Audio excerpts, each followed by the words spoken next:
l'enfance, j'étais très attiré par la bande dessinée, grâce à mon père, finalement.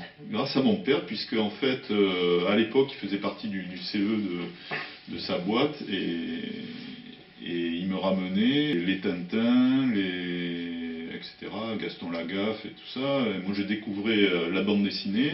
Mon père adorait la bande dessinée aussi, donc on lisait ça. Et moi, je commençais tout petit à redessiner des personnages de bande dessinée. Alors, j'ai eu plusieurs périodes. Dans un moment, je dessinais des petits animaux, style un peu rondouillard. Voilà. Après, j'ai eu la période comics où j'ai dessiné Batman et Robin, etc.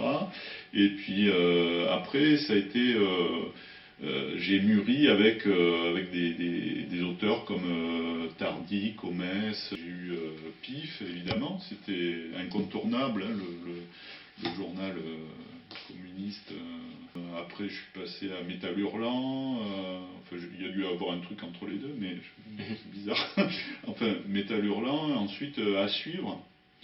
Et À Suivre, donc je devais, pour les premiers à suivre, je devais être en fin d'adolescence à peu près, et là j'ai eu un choc avec Tardy, quoi. C'est vraiment la première BD que j'ai lue de Tardy, c'était Ici même, et en noir et blanc, avec le scénario de Forrest, il me semble. Et ça m'a fait vraiment un choc graphique et émotionnel au niveau du scénario. Et je me suis dit, je veux faire ça plus tard, je veux que ce soit mon métier, je veux faire que de la bande dessinée. Voilà. Donc j'ai fait plein d'essais de petites bandes dessinées, comme ça, pour moi-même, c'était jamais publié. C'était des histoires courtes, voilà, je me faisais plaisir avec ça, mais c'était jamais publié. Et en fait, le jour où j'ai publié, c'est le jour où j'ai vraiment eu un bon scénario. J'avais 40 ans passés même, et j'ai été faire du porte-à-porte chez les éditeurs. Et il y avait toujours un truc qui clochait, donc certains éditeurs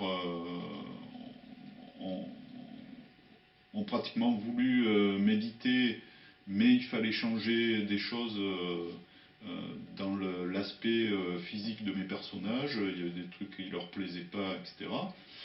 Donc je me suis dit, soit je change tout, je refais tout, etc., comme ça doit plaire à cet éditeur. Et finalement, à ce moment-là, ma fille faisait des études aux Beaux-Arts, et elle m'a dit, mais papa, tu es en train de vendre ton âme au diable. Donc je me suis dit, ouais, non, on peut pas faire ça, je vais faire autre chose, je vais créer ma petite maison d'édition. J'ai fait la rencontre avec un éditeur qui avait un peu les mêmes idées que moi, qui me laissait entièrement libre, etc. Donc c'était la boîte à bulles, Vincent Henry de la boîte à bulles. Donc on a fait ensemble, apprenti, ouvrier, je lui ai...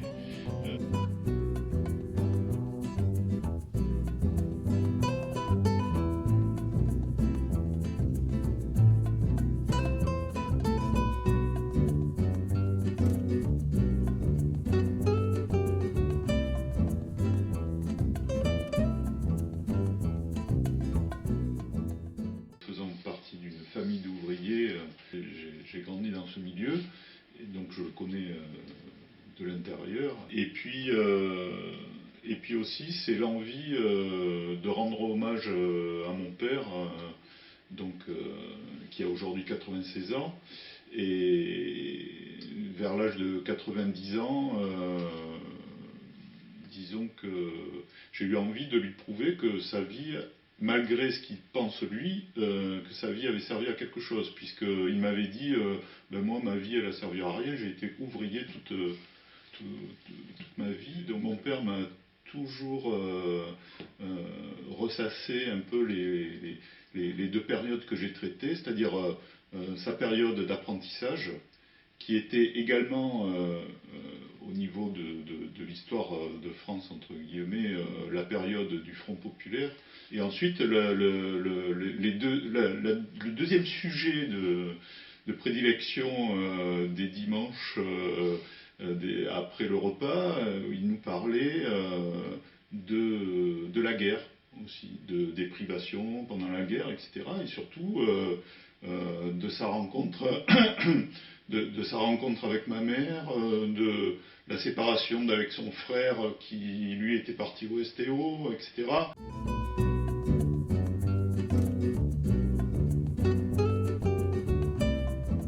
Conçois le scénario alors avec mes lectures, avec énormément de documents. Et puis je vais sur place pour, pareil, pour faire des croquis, des décors, discuter avec des gens, rencontrer des gens. Et quand j'ai eu ce projet, j'ai commencé par élaborer une trame, disons, qui était la chronologie.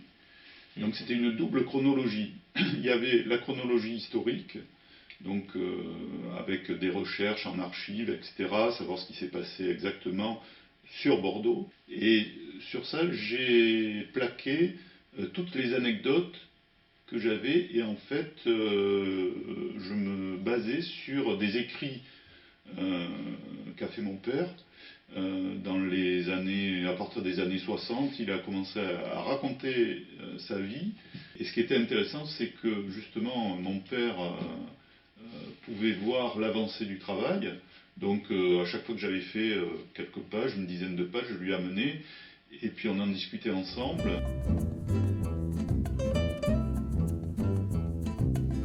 J'ai été vérifier non seulement les paroles de la chanson, mais surtout les dates de la chanson.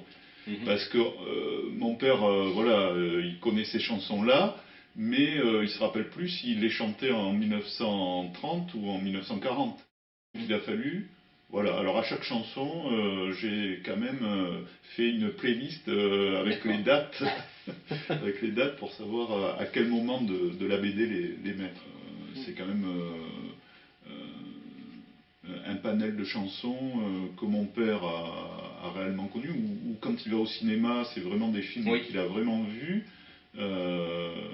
Voilà, donc il allait beaucoup au cinéma. À l'époque, on va beaucoup au cinéma. La jeunesse va beaucoup au cinéma. Et il avait noté, j'ai des titres de films. Et je sais quand est-ce qu'il les a vus, puisque je vois, je peux retrouver les dates de sortie des films. Donc là, il n'y a pas à se tromper. Oui.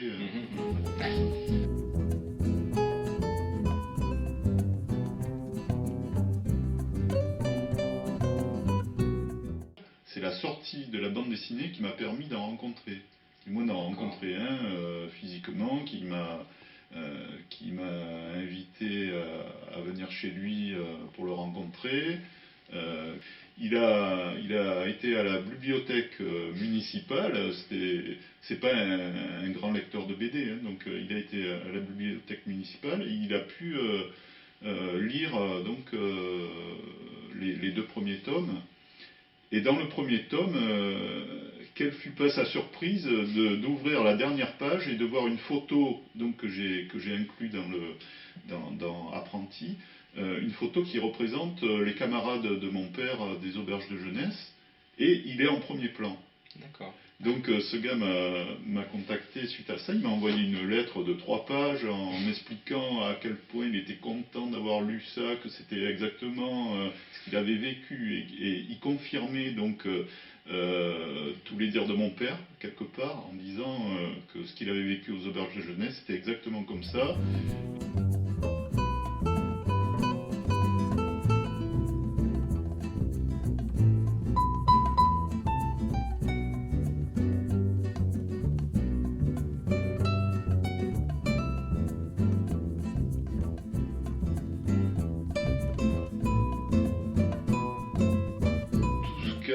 Dit mon père, il n'y a jamais eu de contradiction par rapport aux archives. Donc ça déjà c'était bien, parce que des fois les souvenirs on peut. Donc tout ce qu'il m'a raconté, par exemple le fameux passage du bombardement du 17 mai. Il a raconté dans le détail, et j'ai pu après voir les archives, et tout ce qu'il disait correspondait exactement. Après, j'ai été confronté à un autre aspect du témoignage, c'est-à-dire que j'ai voulu croiser deux témoignages, c'est-à-dire celui de mon père et celui d'un autre membre de la famille, un cousin qui apparaît dans la BD aussi, et qui était présent à certaines scènes de la famille. Et là, je me suis aperçu qu'ils avaient deux visions complètement différentes de la scène. Donc, j'ai choisi la plupart du temps de me dire, bon, finalement, je raconte les souvenirs de mon père, je vais suivre la trame racontée par mon père.